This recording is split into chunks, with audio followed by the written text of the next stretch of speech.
here is our Keystone speaker, Mr. Randy Keller.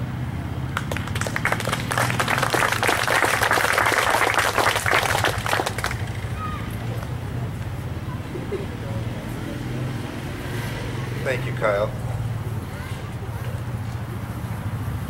I'm delighted to be here today. You know, it's been 34 years since I graduated from high school, and since then I've had more than a few jobs. I've lived in more than a few places. As I think back, high school graduation was critically important for me. In fact, I would say that it's the biggest milestone you can have in your first 20 years. Each of these folks have given lots of hard work. Many early mornings, more than a few late nights. They've had papers due, they've had exams to take, they've had responsibilities after school jobs, outside interests, completion of their required schooling. With all of that going on, it's really hard to stick it out, but each of them have done that. It's a huge accomplishment. And I'd like each one of you to stand up so that we can give you a big hand.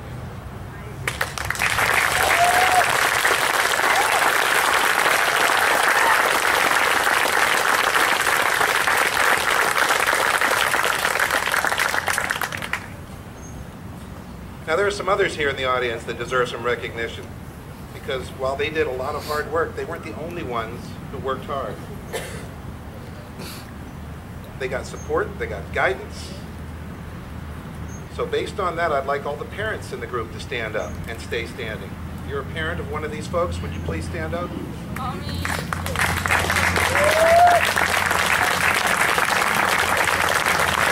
would like the teachers please stand up.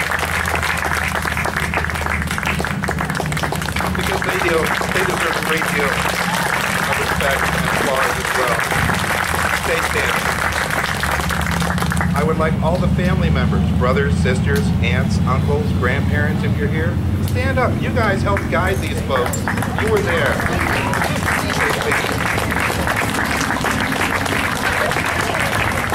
If you're a trustee, if you're involved with the school in any way, stand up. You've worked hard for this.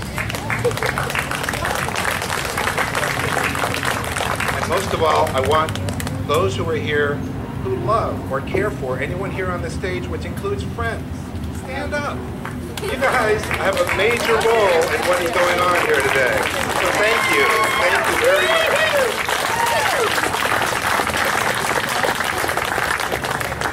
You may sit down. So everyone here should feel terrific, not just the graduates, but each of you should feel wonderful at what's going on here today. This is a huge accomplishment. This is not something that just happens. It requires all of us to be involved, all of us to help out and be there for them and to be them working hard every day, day in and day out. It deserves to be celebrated. So after this wonderful celebration that's going to probably last well into who knows when, right? Tuesday at least. Right? We're going to all celebrate. It's a wonderful accomplishment. Let's all celebrate. But what happens then? What's next? It's really important that we have something that's next. And to me, what's next is it's time to get a job. Right? Now, getting a job is not the easiest thing in the world. A lot of us have had trouble getting jobs from time to time. And so I would like to give you all, and you all, if anyone needs it, some ideas, some guidance on how to get a job in this age, in this situation that we happen to be in. First of all, you everybody ready? Okay. First of all, you need to make a list. Now, what kind of a list? We need to make a list of all the people you know. All right, pretty easy so far, right? Making a list of all the people you know. This list needs to be everybody you know. So we're talking about first name, last name, and a phone number, okay? So you sit down and you write out this list, and you do not stop until you have 100 people on your list. So who's going on the list?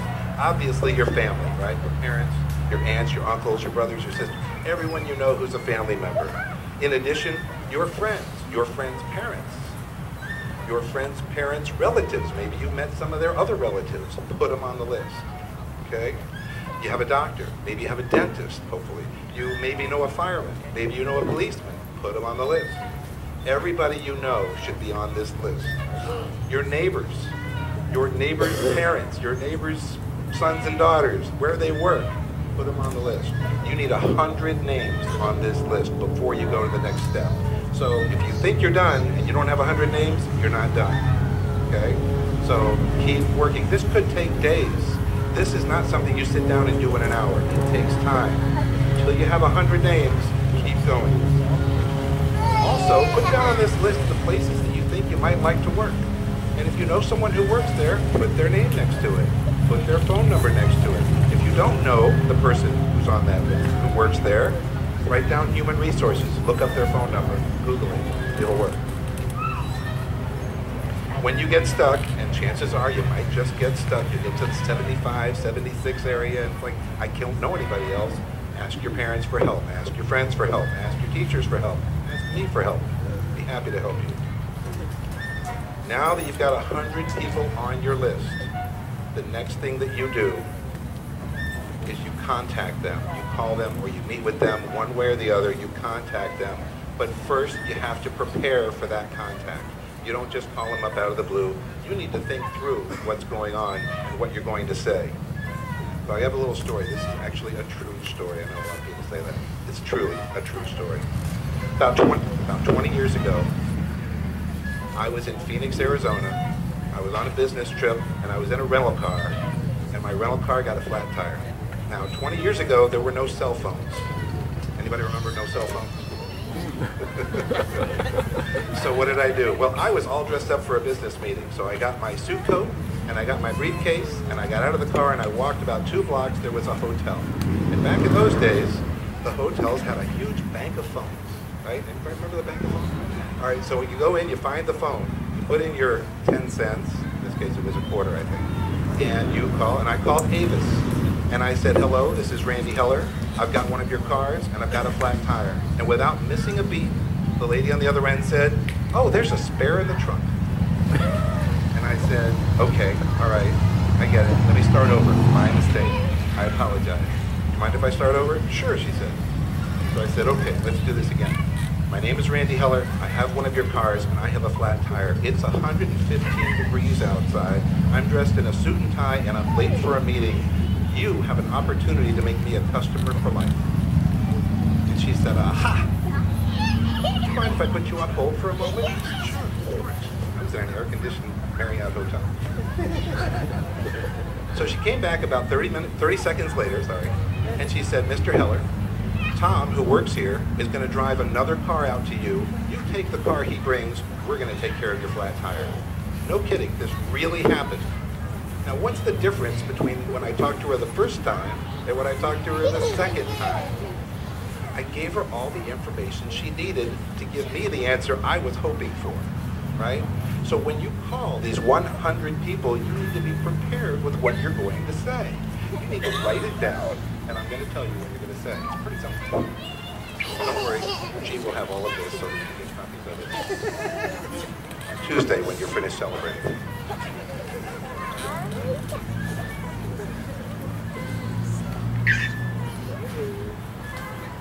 So, what are you going to be sure and tell these people when you call each and every one of them? Well, you're going to tell them your name.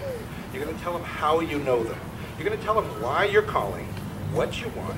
You're going to tell them a little bit about yourself. You're going to tell them your contact information, when you're going to contact them again, and you're going to thank them up front for what they're about to do for you. Okay? So you're going to tell them all those things, and I know that sounds like it's a little bit innocuous, but let me give you an example. So here's what I would do, although I'm going to use somebody else's name. I would say, hi, this is Marcia Jones. My mom, Betty, works with you. I met you last year at the company picnic. I'm calling because I graduated from high school last week, and I am very excited to get on with the next phase of my life. In fact, I'm looking for a job. Now, I'm a very hard worker. I show up on time every day. I work hard the whole day. I have a terrific attitude. People who I work with and people who I know really enjoy being around me. And I don't know if you have any positions that might be available, but I'd really like to get started. Do you know of anything? Now at this point, they're going to say whatever they say, right? And you have to kind of roll with it. But if they say, I don't know of anything right now, that's fine, no problem. You say, well, I just want you to know I'm willing to start at the bottom. I understand that in order to learn about a company, you have to start at the bottom, and that's what I'm willing to do. I'll flip burgers, I'll dig ditches, I'll work outside, I'll work inside, I'll answer the phone, anything. I just want to get started on my next phase of my life. So if you do hear of something, would you call me? Would it be okay if I give you my phone number? Generally, they're going to say okay, so you give me your phone number, and then you say, I'd like to call you back in 3 weeks and let you know whether I got a job, and also let you know if maybe I'm still looking. Would that be okay? They're going to say, that's great, no problem. So then you just let them know how much you appreciate their time, and you're done with the phone call, right? Got one done. So you've got 100 people you're going to call, and you're going to talk like this, and you're going to be up and excited, and you're going to be ready for the next phase of your life. And you know what? They may not know of any job. They may not have that ideal opportunity for you, but they're going to keep their eyes open because you have just impressed the hell out of them. Really, no kidding. These people now think of you as someone that is really on the ball. You want a job, and you're going to go get one, and they can help you. So, if you call 10 people a day for 10 days, right, and you really work at this, and let's just say that you haven't found a job at that point, that's okay. Then, you turn around and you start calling them again, right? You wait 3 weeks, you call them back. And maybe by this point they've said, you know, I don't know of anything, but I know this lady that works over at this other store. Why don't you give her a call and let her know that you're looking for a job? You will find something. I promise. It won't. May not be today, may not be this week, may not be this month, but you will find something if you follow these instructions. People love to help people, and if they hear your enthusiasm, they will want to help you find a job. So, let's skip ahead.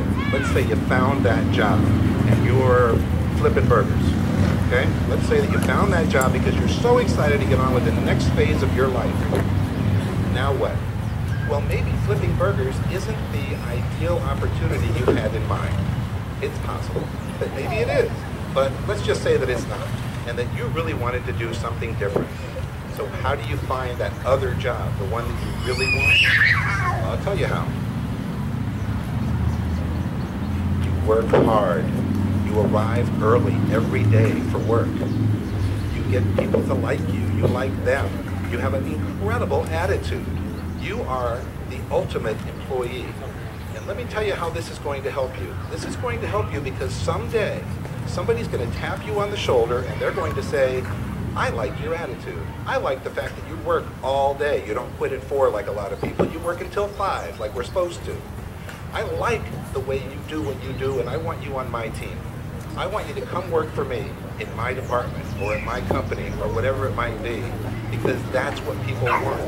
They don't want a complainer on their team or in their department. They want someone who is positive and happy to be there. They don't want someone who shows up late every day. They want someone who shows up early every day.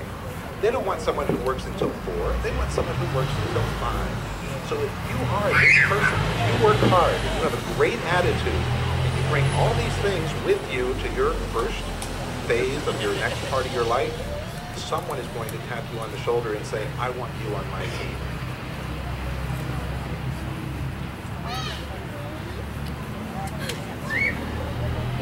So, in conclusion, first of all, it's time to celebrate. You guys have worked really hard. You guys have worked really hard.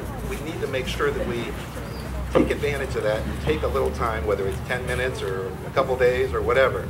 Celebrate. This is a wonderful achievement. It's an incredible achievement, and I'm amazed and happy for all of you. I really am. It's wonderful. Number 2, get a job, right? We all need a job. Everyone needs something to do, and getting a job isn't as hard as you think if you follow these steps. Put down your 100 people. Make your list of things you want to talk about. Call every single one of them and then call them back 3 weeks later. Even if you got a job, call them back 3 weeks later because it will impress the hell out of them. They will love that. They really will. You call up to say, I just want to let you know I found a job and I'm really happy and this is what I'm doing. And thank you so much for listening to me the first time. I just want you to know in closing here that you can do anything you want to do. Each of you can do anything you want to do. You've done this. You've graduated from high school, and that was huge. So thank you very much for having me here today. I hope this has been helpful, and I'm very impressed and wish you all the best in the future.